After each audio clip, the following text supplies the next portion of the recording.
We are being joined now by our attendees. Thank you to those of you who are joining us. We'll give it a couple of minutes to allow people to join, just to let folks know that our session is being recorded, but we'll just wait a couple more minutes. So please enjoy these faces on your screen while we wait.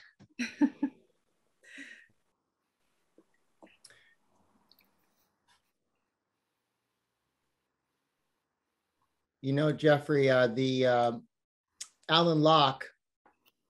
Yes. You know, I don't read as much as I used to. Are we ready to start? Oh, let me go. No, please continue. I was just putting this place. I was going to say, yeah, please continue. Your book is a huge volume, and it's the only book, and I've been taking a long time to read it. And right now I'm with the adult education. I'm in the last parts of the book, and I'm getting kind of sad because I'm feeling like I'm getting close to the end. Right. And you've taken me on a journey, not only into his life, which is very complex, but into the whole era that he operated in. Yeah. And it is just very captivating. And it is such a well-written and engrossing piece of work that I'm going to be very sad when I finish it, but it's given me a lot of insight as well. So thank you for that contribution to the forward flow. Thank you for saying that. And I wonder, it's wonderful that you say that, because I had that feeling while I was writing it. Yeah. As I got to the end, you know, I close to the end, I didn't want to let it go, especially because so many of his, you know, really visionary plans were not fulfilled. Yeah. And I think this is one of the things led me to try to invest the time to fulfill some of your plans. Right. Try to make them happen while you right. Which is why I'm contributing now, because people say, well, leave it when you pass away. I don't want to see people smile after I've left. Right. I mean, yeah, it's hard to take their picture when you're doing that. You know what I mean? Right. Right. Yeah. Yeah. No, I appreciate you and your embracement of our department and our university. Yeah. And, you know, it's interesting you mentioned adult education, because that's something that I've also thought should be, you know, I have this new position as Interim Vice Chancellor of Diversity, Equity, and Inclusion. And I would really like to start a adult education component, because so often we have students come and their parents want to participate in the education that the students are having. And it might actually help the students to have the parents kind of, in some sense, following along or knowing about what they're doing their own reading. And so that, you know, it's not like the student goes away from the parent. They actually bring the parent along with them. And reinforces what they're learning. And something like the bronze booklets, please don't tell me what happens with that. I'm just reading that now with that he's working with the Carnegie. But yeah, that sounds really, really exciting, the prospects of including adults, the parents.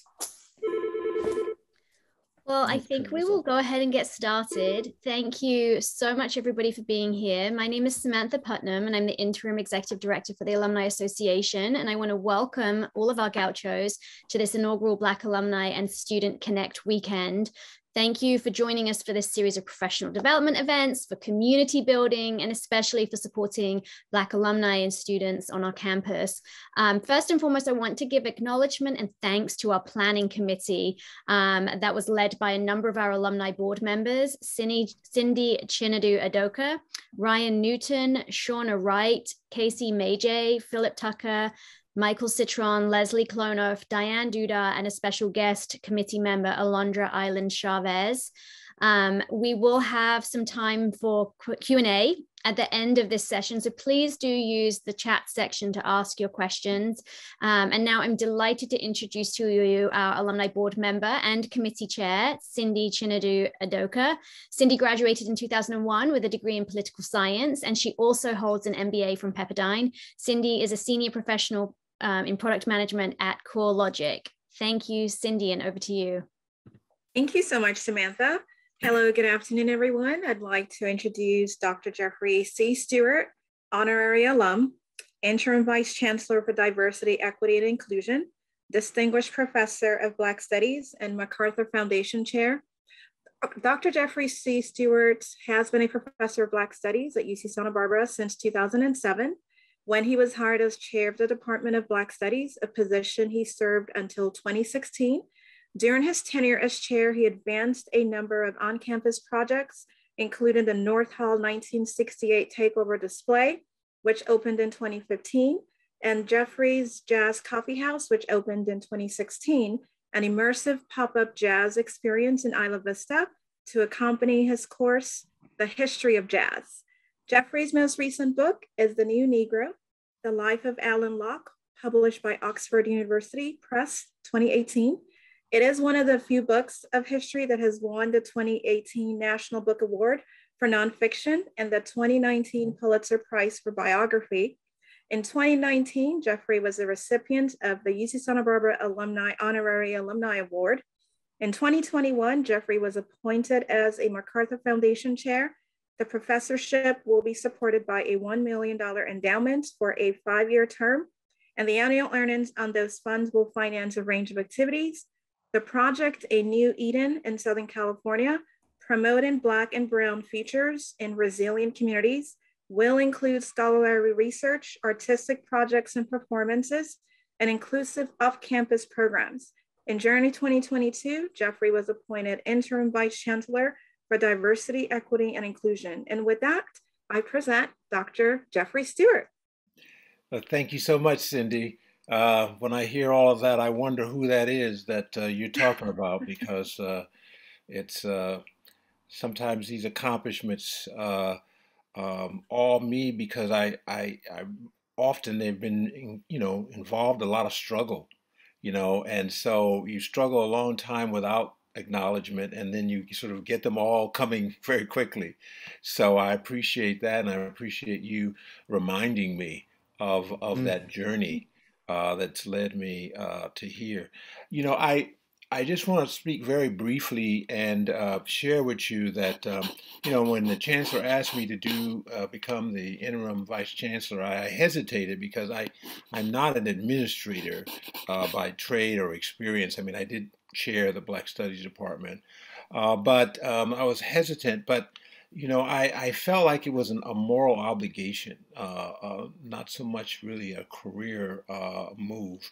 And that's because of the work that I have done with Black students on this campus. And I had a town hall really in 2020, May of 2020, with Victor Rios, another professor, and at that time Associate Dean, and Dr. Sharon Tededa, who is director of the Center for Black Studies. We had a town hall with Black students, trying to ask them about what their experience was during the pandemic, because that's when the pandemic hit. It was really had to shut down. We went to remote in March of 2020, and just see how they were doing.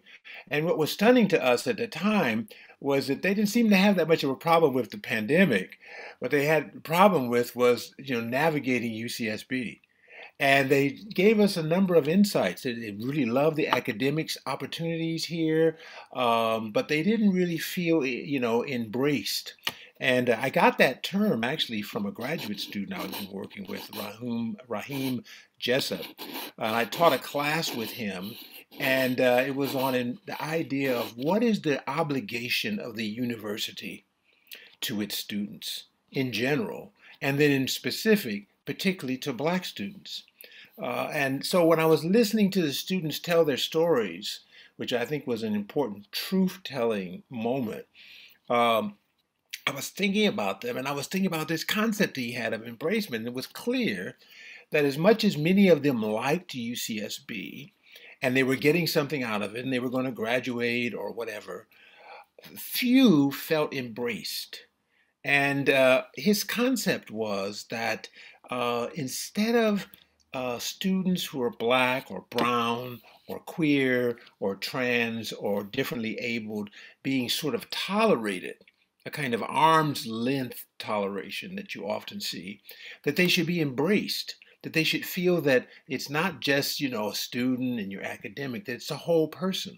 And we did a little study of some students, and some felt embraced, but predominantly most didn't. And so I was thinking about that when the chancellor called me and said, would you do this? And I was saying, how can I responsibly be a professor at this university and not try to do something to make these students feel embraced? There's a lot of professors here, and we also got a lot of, initiatives. We're trying to hire more Black faculty, etc. But for me, it's always about the students. That's the fulcrum of my emotional commitment here. And I just said, wow, if I can do something, it's a zillion meetings, of course, that you have to go to that are not about Black students. But you have to pay that cost, right? To go and actually say, hey, what about Black students? What about Latino students? We have somewhere around 28% of the population of students here is Latino. Really, roughly around 60% currently of the student population is non-white. And yet, the faculty is 65% white. So we have this issue of a kind of disjuncture often between the kinds of experiences the students bring and the kind of experiences the faculty have had. And so part of what I'm trying to do is not so much, make all of the faculty Black or brown or whatever, but kind of bridge that gap that often exists on campuses where students go into classroom and they feel like they're an anomaly. They feel like they're different. They feel like they're not acknowledged. And they also study subjects like biology, for example, in which there's never any mention of, biologists like Ernest Just, who was one of the premier biologists of the cell in the early part of the 20th century, a friend of actually Alan Locke, who you mentioned I had written about. They don't see their history, their contribution to knowledge reflected in the classroom. That's another aspect of embracement. So the concept here of embracement is not one of the physical embrace. I mean, obviously people focus a lot upon that, but it's an emotional and curricular embrace of the students. And what I'm fighting against a little bit with that concept is that often when students of color come to universities that are predominantly white and they have difficulty, we often say, well, they didn't have the right experiences beforehand. Or there's a deficit model. They don't have the right training. Well, that's not surprising. I mean, if you have students who basically come from high schools in California that, are underfunded and often segregated, it's not surprising that they're going to have difficulty. But it's not their fault, nor, I would argue, is it their responsibility. The responsibility should be on the institution. That's why embracement is so important as a concept. It's not that the student has to do so much, but what are we as an institution, as UCSB, doing to embrace the student, and not just the student in the classroom, but the whole person, the whole identity, the whole community that students come from. And I'm inspired a little bit by the research I've been doing recently on Booker T. Washington. And I know that historically there's a lot of criticism of Booker T. Washington for various things, and he was an accommodationist and all that. But one of the things that strikes me about him is that when he arrived in Tuskegee in 1881, when he saw the desperate situation of poor Black people who had been essentially discarded by the slavery system and left to shift further on their own, as my mother used to say, he didn't abandon them. He didn't actually take the opportunities that were available for an educated Black person at that point to say, go north or go someplace else. He, as he said all the time, he dropped his bucket down where he was. Right? He essentially invested in making it possible for those Black people to succeed. He didn't run away from them. He embraced them. He actually modeled embracement by creating a school that taught them science and STEM and all of that, but also empowered them that they actually could be the leaders, the stewards of the kind of advancement in education and now today we even see that out of his work came the HBCUs. And whatever criticisms that people have about that, they actually embrace their students. And I was reminded of that when Raheem came to me and said, well, you know, this concept of embracement I had is something that I kind of felt when I was at Morehouse. You know, when I had difficulties, there was someone who reached out to me. There was someone who listened to me. And I thought, why is that not possible at UCSB? I'm not trying to say that we should become HBCU in all effects, but that element of valuing students and also valuing students who are different than us.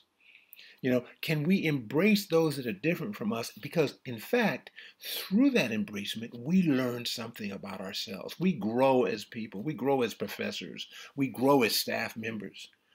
We grow as a university because we are actually able to navigate this difference and come up with something new. So that was inspiring to me that, oh, this kind of convergence of my research with also what I see happening outside in the classroom and on the campus. Many professors kind of resent actually having to teach so much or do service because they kind of feel like it takes them away from their research. But I find that my service, my teaching, teaches me new insights for my research. So I'm now actually really working on this concept of embracement in my research, but also as the policy I'm going to try to pursue as the interim vice chancellor. I don't know how long I will be a vice chancellor because, you know, whenever you're interim, that means, you know, you're between the person who came before you and possibly between the person who comes after you. But I still want to use that precious time to try to make a difference, and not only just with students, but also faculty and staff. One of the programs that I'm working on is it's called the Chancellor's Committee on Childcare. And I'm really interested in what happens on campus when young faculty who have children who are trying to get tenure essentially are struggling with childcare, particularly now during the pandemic, and particularly, you know, young faculty, staff of color who are struggling with these issues. Can that be another place where the university can step forward and embrace our faculty and staff who are struggling, provide them with some resources so that they can have safe and enabling childcare, which allow them to do the work that we are also wanting them to do, to be difference makers, to make breakthroughs as intellectuals. So that's the sense of embracement there that I think is very important as a philosophy that actually, you know, extends out really from Black faculty or Black students to the whole campus. One of the things I've discovered in talking about this concept a little more broadly is that many white students have come up to me and said, you know, that concept of embracement, I don't feel embraced either. You know, I feel like I'm here struggling. My parents are mortgaging their house to pay for me to be here. And I'm working all the time. I'm also working a job. And how do I feel valued? So I think this is one way in which perhaps the experience and insights of the Black tradition can actually inform and enhance the wherewithal, the quality of life of all of our students, faculty, and staff. That it's possible that another, perhaps better university is actually here among us waiting to be born. And that if we enable that, if we support that, if we nurture that, diversity can be something that everyone can kind of enhance, because there are also very many different types of diversity. There's not just racial diversity or gender diversity. There's also diversity of learning styles. We have a tremendous struggle on campus for some students whose learning style is not exactly that of the type that's being, you know, pursued by a department. Can we bridge those kinds of gaps? Because enabling those students might actually lead to breakthroughs that we're missing when we don't have openness for that. I want to also mention Black alumni. And I think that embracement is also something in terms of alumni.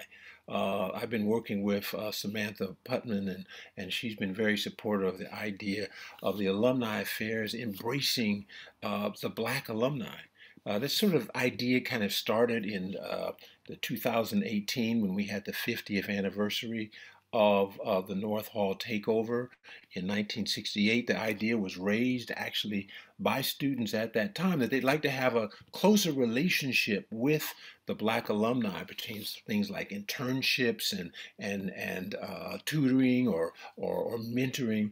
We weren't able to do that at the time, but now that Samantha Putnam is the director of Alumni Affairs, she's promised me that we're going to really make some strides in that, trying to create database of Black alumni and also start to essentially embrace Black alumni for the kind of leaders that they have become in the community and who can become mentors and helpmates for students who are here. So they don't feel so isolated and alone often, which is sometimes the experience on campus, that there's a pathway. You come through UCSB, but there is something there for you also on the outside, because we have such a successful group of alumni, Black alumni. And the final sense of that embracement is I'm hoping that Black alumni in the future will redouble their efforts to embrace UCSB. The alumni who have stepped forward and participated have really changed UCSB in some powerful ways, and I believe that that's really something we really need. We really need you, and we're very hopeful that you will find through these events like this the encouragement to invest and embrace us as we would like to embrace you. Well, that's pretty much what I have to say right now about this concept. I'm still developing it. I'd love to hear from you in terms of anybody have ideas about how they think this embracement could actually take place, how we could actually move forward with this, because despite all the challenges we've had over the last couple of years, I'm fundamentally an optimist. I do think that we can make a difference in the lives of the coming generations of Black students on UCSB's campus. I see here that one of the great students who have passed through here, Precious Boone, has put a question in the thing. Precious Boone is just incredible, was an incredible student here who organized all sorts of activities in the Black Hall, invited me in to work with students on things like time management. We've had such powerful, important students here, and so I'm glad that she's here asking her a question. And you said, I think that's really great. She says, this idea of valuing the whole person in academics is important because it makes the classroom experience so much richer. You reminded me of the debate going on regarding critical race theory being taught in high school. I think embracement includes embracing our history in the U.S., the good, the ugly, and also using race as a lens in education. And she, of course, is pursuing this topic in a PhD program. I do think that this is very important. I think a lot of brouhaha about critical race theory really has been just about resisting the teaching of the truth. And once we get to the point where we're afraid of the truth, then essentially we're lost as a people. The reality is things like slavery actually implicate all of us. All of us are somehow bound by that portal through which many of us came into America. And we have to struggle with that. We have to face those truths. And if, the truth will make you free is what my mother used to tell me, but I guess people have forgotten that. In any case, I do think that you're right. Critical race theory really is a part of that truth that needs to be really acknowledged. Another question here is about General Armstrong appointed Booker T. Washington to lead Tuskegee. What do you have in his mind as the ultimate future for Black people? I think that he really was the architect of what might be called the Black middle class. There's a lot of focus on industrial education when he was using that as a phrase, and of course that was very popular at the time. But my research on him doesn't really show that he was creating a lot of people to go get jobs in factories. He was actually creating people who were going to be skilled laborers who were going to start their own businesses. He started in, I think, 1901, the Negro Business League.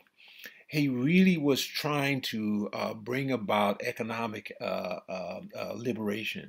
And I think he made perhaps too many concessions on the political and social side. I think he thought that if black people didn't press the U.S. On its atrocities, that somehow they would leave us alone. And I think that was an error, a tremendous error. But at the same time, I think he also felt that economic power was just as important as political or civil rights power. And we see today, even today, there's a tremendous struggle of black people on the economic side. And this is one of the reasons I've been pressing the economics department here to hire somebody, not just simply a black person, but somebody who studies the economics of the black experience, not only for the negatives, but also the innovations that black people have actually brought to how to start businesses. One of the things I noted recently is a study came out that during pandemic, there's been a increase in black women starting businesses coming out of the pandemic. They've been leaving the jobs that they were in, dead-end jobs, raising capital and starting businesses. So often in these negative experiences, there's a silver lining that we don't even see. And black woman entrepreneurship is on the rise. We need to have somebody teaching about that. The person who's actually done most of that is at UC Santa Cruz. I'm trying to get that brother down here. So, I mean, this is one of the things we have to think about, the knowledge that's out there that we're missing when we don't embrace the black experience on our campus.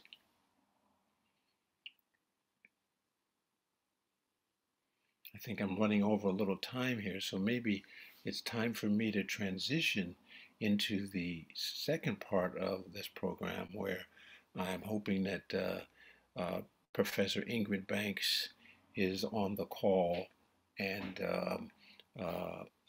able to facilitate the conclusion of our session here on embracement. Dr. Banks, are you with us? I don't think she's on yet. We have a little bit more time. I did wonder if you could share a little bit more about the Eden project that you'll be working on through with the MacArthur Foundation grant. Yes. So, that's one of the things is all these jobs, right? That whole joke about how many jobs do you have? I have too many right now. But I did get the MacArthur Chair Foundation grant with my colleague, Victor Rios. And the idea there is that Dr. Rios has done a lot of work with at-risk students and at-risk young people who have been caught up in the criminal justice system. And of course, I've been doing the Jazz Coffee House, and he's often come and presented at, we kind of like partners in crime and working on that. We usually have jazz, but then we have an intermission where we talk about issues that are very important to the community. And since that's in Isla Vista, we've been often talking about things like sexual and gender violence, racial problems that are going on, the kind of culture that we want to intervene in Isla Vista to make it a lot safer and more enabling. And then we thought, well, why don't we take this further? Why don't we take this further into Southern California? So before the pandemic, we were making plans to take it down into Los Angeles, two places, Los Angeles and Oakland. Victor's from Oakland. And to sort of establish these pop-up jazz experiences, but invite at-risk students in and young people in to sort of like try to get them back into thinking about the possibilities that they have for a vibrant and powerful career. Victor Rios is kind of an exemplar of that himself. He was a gang member and he was able to turn his life around. We want to try to do that. And the Eden part comes from the fact that California has often been seen as a kind of new Eden. The promised land, you hear that reference. But in those references, it's almost always a white imaginary. They never mention the minorities, right? They never, it's not an Eden for us. It's an Eden for those people who are wealthy, who are the Hollywood class, those sorts of people. why not actually have this idea that, there could be a new beginning for minorities, Black, brown, people of Asian Pacific. Why not have it a capacious Eden, not an exclusive one? Not one that's just based in Beverly Hills and Bel Air and Malibu and those sorts of places, but those places that reach out to and bring in people throughout Los Angeles. So we're particularly, interested in doing this. We kind of got stalled by the pandemic, but we really would like to establish some coffee houses in different communities throughout Los Angeles and also network them through streaming so that those communities actually could be in conversation. Los Angeles seems very liberal, but it's actually incredibly segregated. People don't actually interact with each other very much. They're in their community, they're going to their job, which often is on the other side of LA, and then coming back, right? And they don't really know what's going on. So what would happen if we actually had something where people in different communities listen to music being played in different communities, interact with heard spoken word or whatever, poetry, by different communities expressing their longing for a better life? I do think that in communities in Los Angeles and Oakland, there is this aspiration to have a great life, but it's often not nurtured and fed by the culture.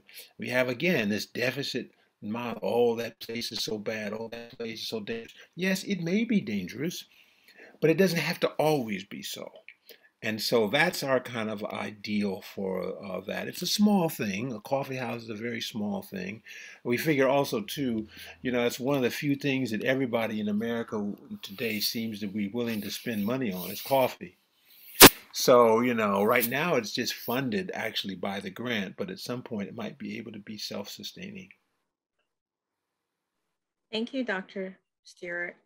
I have a question. Could Yes. you share some insights on your thoughts surrounding inclusive economies?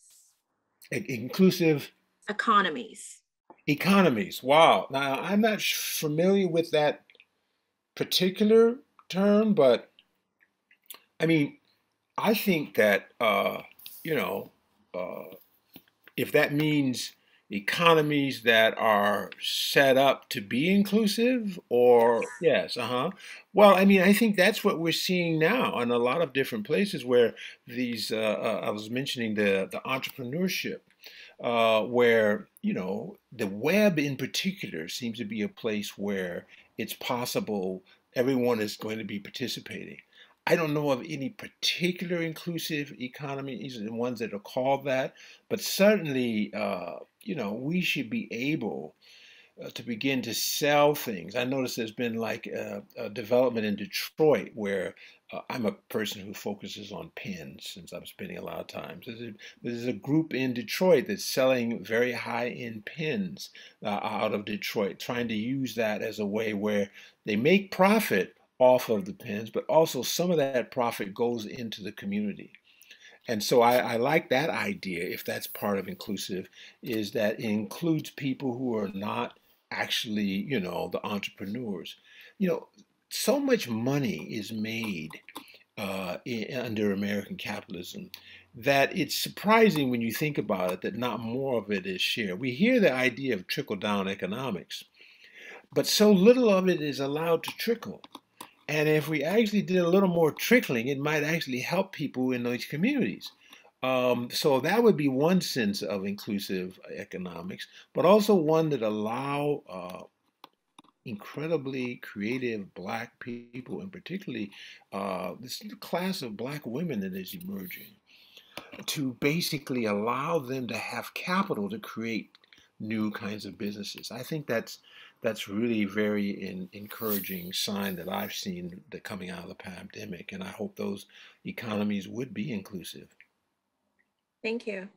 And then, are there any insights you can share for students or alumni on how to cultivate sustaining communities for the Black students at UC Santa Barbara? Well, one of the things we're trying to do is, figure out how we can make success in STEM for Black and brown students sustainable? That's one of the things that I'm at least focused on. We have quite a range of success. Some students come and they're very well prepared and they do very well. Some come from places where they haven't been prepared as well. And one of the things I would like to see is to have a critical mass large enough of Black students where they could help one another. One of the things a friend of mine, Gilbert Morris, who worked with me on something I created called the Allen Locke Academia. I created this for basically 2 weeks before school started to have an immersive environment actually on the web to participate and encourage and teach time management skills and those sorts of things. And that might be something that I can essentially fund maybe next year, maybe for say a month or something, and maybe allow and enable Black alumni to come in and help prepare these students. Because I think, that's something that I'm really interested in, is making the stress of coming into UCSB to lessen that for students who are coming from, schools that may not have prepared them for this. And this is not really the fault of the students. It's actually the fault of the state of California, which, distributes resources in such a segregated way. What can we do? I remember when I was in Chicago and lived in Chicago, and the University of Chicago had a lab school where they actually had a high school that they ran to prepare people to get into University of Chicago. Why is it not possible to have a similar kind of lab school or preparatory school over the summer for students who want to prepare? I dare say that if we had that for Black students, we would be overwhelmed with white students wanting to get in, because the problems we're seeing for Black students are also there for white students. It's just they're invisible. They don't speak up as much. They feel like they don't have as many options.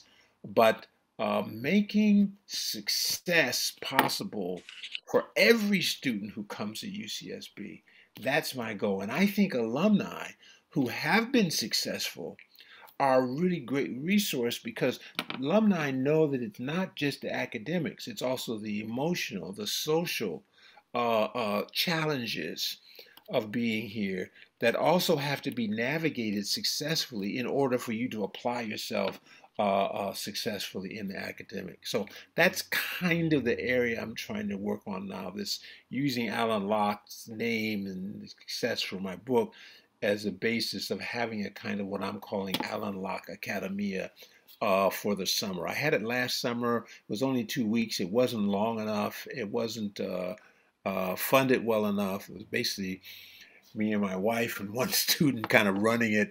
I'd like to see if I could actually get it up and running so next year it can maybe be a month-long preparation, which I think would be more immersive on things like math, STEM, writing, elocution, getting students ready so when they go in these classrooms, they're confident that they can navigate successfully the terrain of learning at UCSB. Thank you. You shared really wonderful insights surrounding STEM. Wanted to get your thoughts on how higher education as a whole can contribute to increasing success paths for the Black community. Yeah, well, that's the whole thing, right? I mean, I think that when you're not even a tugboat, it's hard to move that liner, So I mean, I think I think it has to start on both ends, and that's what I'm trying to do. Work on the students, but also work on the faculty here. I think the faculty largely, they have their problems too. Some faculty I run into say they don't feel embraced, and I'm not talking about Black faculty. I'm talking about young white faculty who are trying to get tenure, who feel harried that they've got to get out those 2 or 3 articles and not spend time actually with a student of color trying to help them learn the material. We've got to change the culture of the faculty itself because, it's great that we're a Research One university. We're a member of AAU, and this is often celebrated, but it does create a kind of pressure on faculty for research that is, good, but not always healthy. So one of the things I'm interested in is trying to advance a kind of health and wellness program that Professors Diane Fujina and Julie Carlson, who are here, have advanced to try and work on health and wellness issues for faculty and try to get them maybe to then be more open to students. Because I think if you have a harried and under pressure faculty, they're less willing to deal with issues of diversity. Embracement requires ultimately the other E word, empathy. There's got to be more empathy in higher education. We've gone through a tremendous transition. I came here, as you mentioned, in 2007, when I think probably the non-white faculty was around, non-white student body was around 30%. Now it's 65%. The faculty in general hasn't shifted its ideas in reaction to that. And I see higher education as dialogic. There's got to be a dialogue between the faculty and students.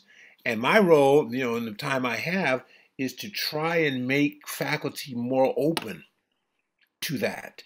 And that's a struggle because most faculty are fundamentally conservative. I mean politically conservative, but they want to teach the same class the same way every year. But we can't do that anymore. We have to begin to be more improvisational. That's why I like the jazz metaphor. We have to improvise with new contexts to find new ways of teaching with new groups of students and not fall into that deficit model that something's wrong with them. No, they have different learning styles, different learning experiences, and we have to adapt to them, or else we're not really doing our jobs as teachers. You might as well go off and get a research professorship someplace and not teach if you're not going to adapt to the students you have in the classroom. I also want to see more of the intellectual contributions of Black and brown and queer and trans and differently abled students in the curriculum. I think the curriculum here has to change. It has to be more capacious, not pushing out the knowledge that has to be taught, but allowing for Black students come in the classroom, see their intellectual contributions to knowledge reflected in the class, so they don't feel like they're an outlier, that they're an other, that they don't belong.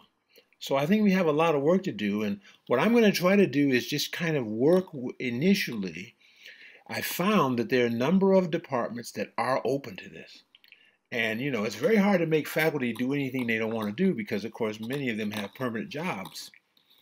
So, it's not like, it's not like a business situation where, so you have to be persuasive.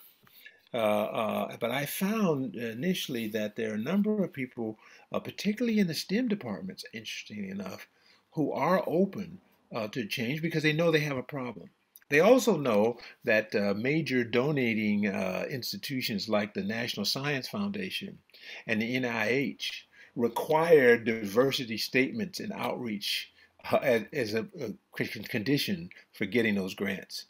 So there's both a moral incentive, but there's also a professional and economic incentive. And usually when you have the two come together, like during the civil rights movement, when they had those boycotts, and suddenly Kresge found that it actually could desegregate its lunch counter because basically people boycotted them throughout the United States, then you saw some change. And I think that's the coming together of economic and also moral incentives is usually the thing that brings about some change.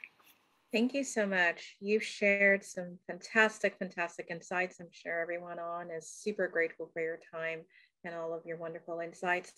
I wanted to ask, are there any best practices you can share that further supports the development of Black students in their current journeys towards obtaining their undergraduate degrees, and that further supports alumni as they pursue their various journeys and pathways? Yes, well, best practices. I mean, since I'm new to this job, I'm not saying that I'm not a person that's been like researching this. So, I tend not to want to make statements that I don't have research based. I'm studying this issue. I've noticed certain universities seem to be doing better. Like, for example, MIT seems to be doing better than some places. One of the things I think that helps is creating a sense of community around excellence. So one of the things my friend, again, Gilbert Morris talked about is that when he arrived at Oxford with a friend of his who was Asian, and they went to dinner, he went to dinner with him. It was put on by some of the Asian students. They immediately called him over, and he went over with his friend. And he says, "Okay, that's fine. You're here, but you're going to be introduced to students who have been excellent in math. We have people here who are achieved a first in chemistry. They're going to work with you as a tutor.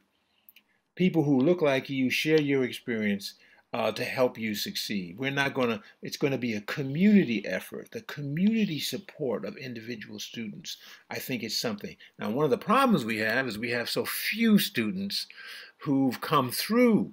So that's why I'm really hoping that through the Alumni Association, we can identify, maybe there are half dozen students who've come through who've gotten degrees in chemistry.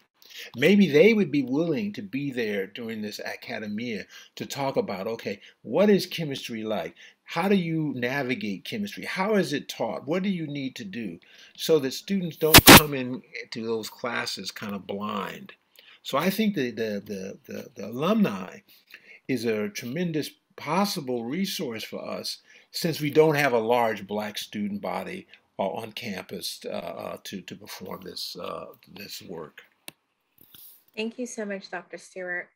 And Dr. Ingrid Banks, I'd like to welcome her. Thank you so much for joining us, and I'll hand it over to you.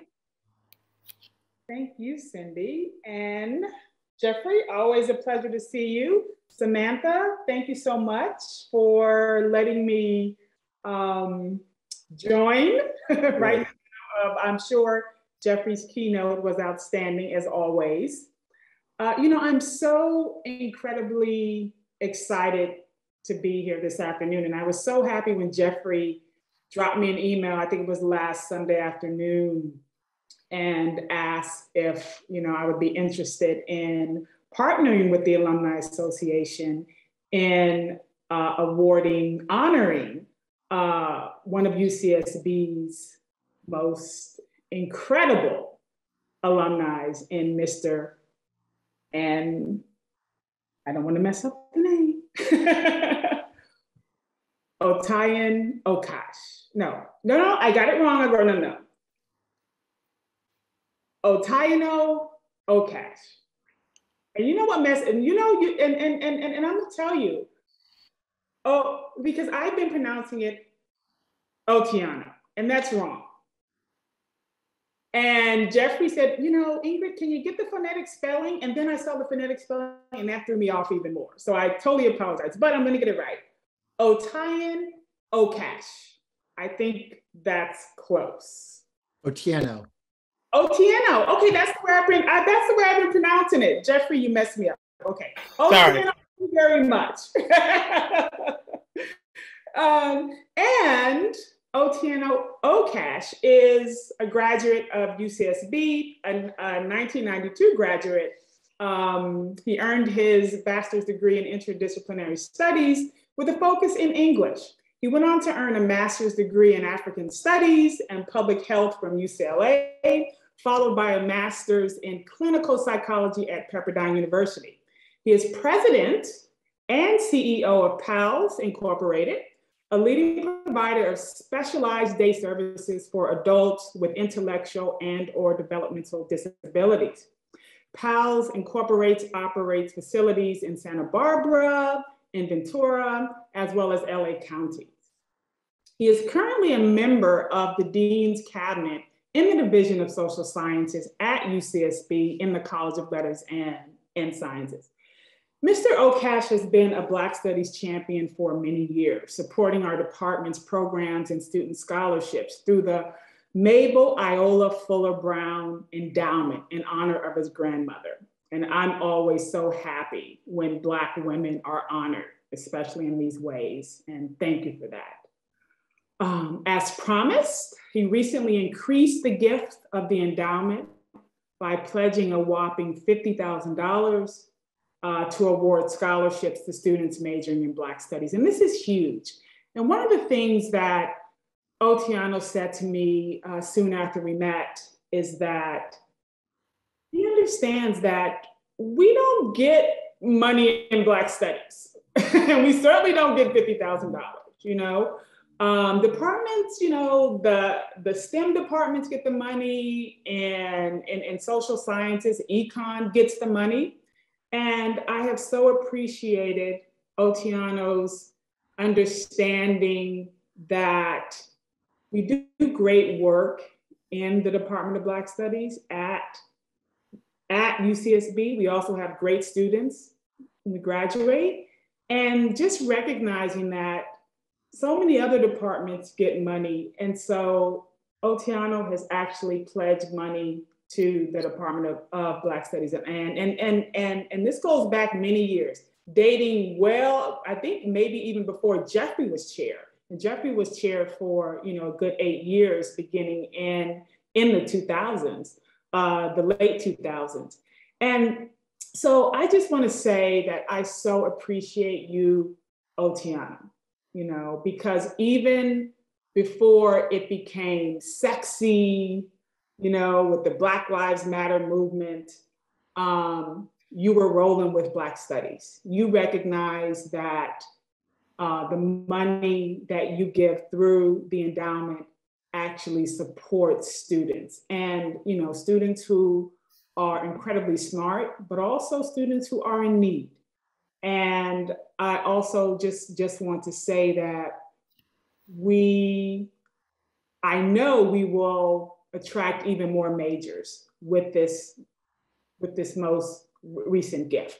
And so we want to honor you with a plaque. And even though we're on Zoom, I'm going to read what's on the plaque. And I want to thank Samantha for taking the lead on this. The UC Santa Barbara Alumni Association and the Department of Black Studies recognizes Mr. Otiano Okash for outstanding leadership and service to the campus. Aluta Continua, and it's signed Ingrid Banks, Chair, Department of Black Studies, Samantha Putnam, Acting Director, Alumni Association, and Jeffrey Stewart, Interim Vice Chancellor for Diversity, Equity, Inclusion, as well as MacArthur Chair and Professor of Black Studies. UC Santa Barbara, February 18, 2021. And this is not the end of our campus recognizing, honoring, thanking, appreciating Mr. Okash. I know at least 2 other events that will occur in the spring in which we will once again sing his praises. Otiano, would you like to say a few words? No pressure. I'm very honored. I thank you so much for those kind words, Ingrid, and the award. It means a lot to me for the recognition. I think Jeffrey was talking about so often you labor without recognition, and then it comes all at once, I guess. But I am a UC Santa Barbara graduate, and I'll admit that I did not have a good time while I was there.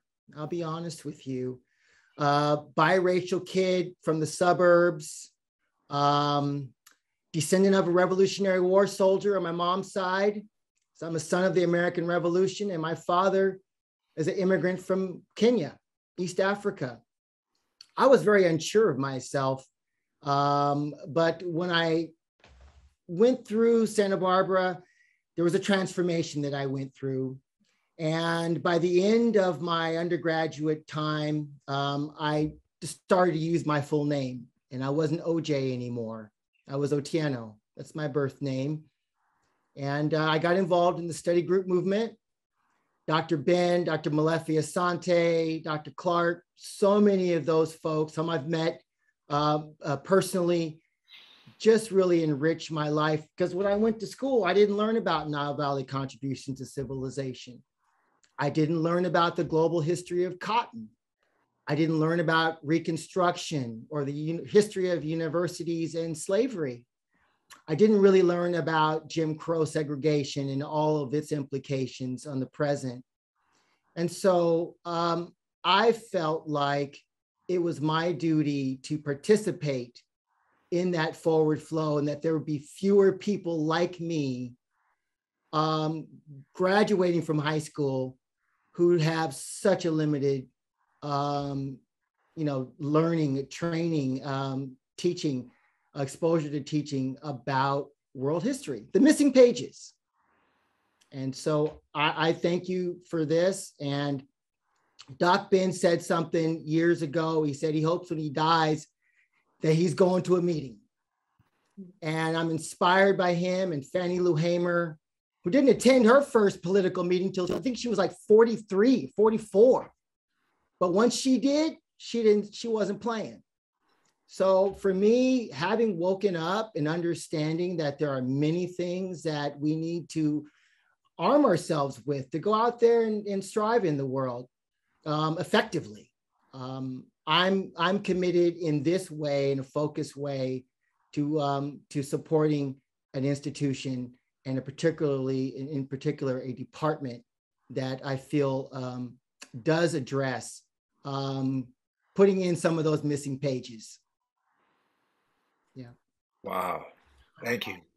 That was amazing, right, Jeffrey? And I also want to say that, you and I have been, you and I talked, and then this whole pandemic hit, but we are going to make an archive of your grandmother's life on our website, and this is the very least that we can do with regard to the endowment, but also just she did some amazing things. And I'm so happy, and I'm hoping that we can actually pick that project up again. You won't have to do any work, but I'll work with our with our undergraduate student assistants. But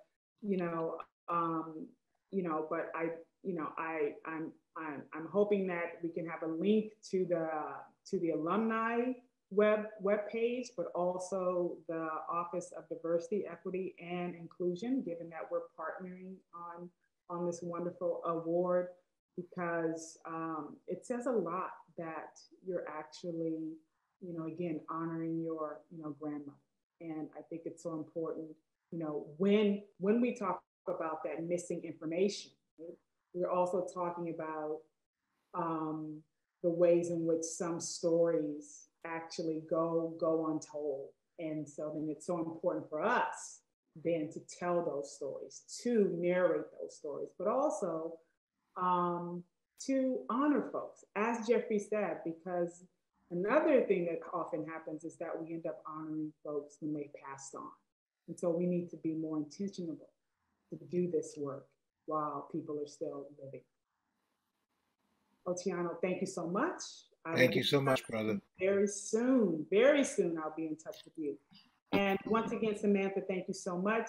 Jeffrey, you're always doing the work, just like Otiana, and I say this to you, and when I'm serious. You talk with your feet, Jeffrey, and I appreciate that, and I appreciate you. Okay, thank you. Thank you, Ingrid.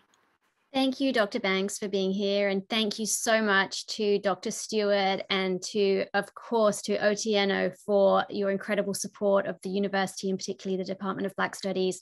And thank you to Cindy for providing our introduction and some moderating of the Q&A. Please do continue to join us for the sessions that we have later this afternoon. And please, as I said, please do join us for the networking session, particularly that's the end of the day today at 4 p.m.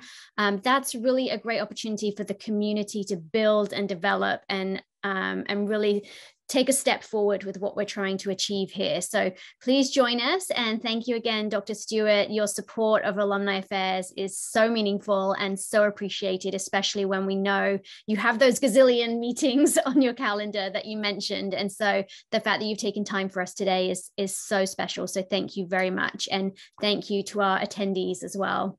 Thank you, everyone. Stay strong.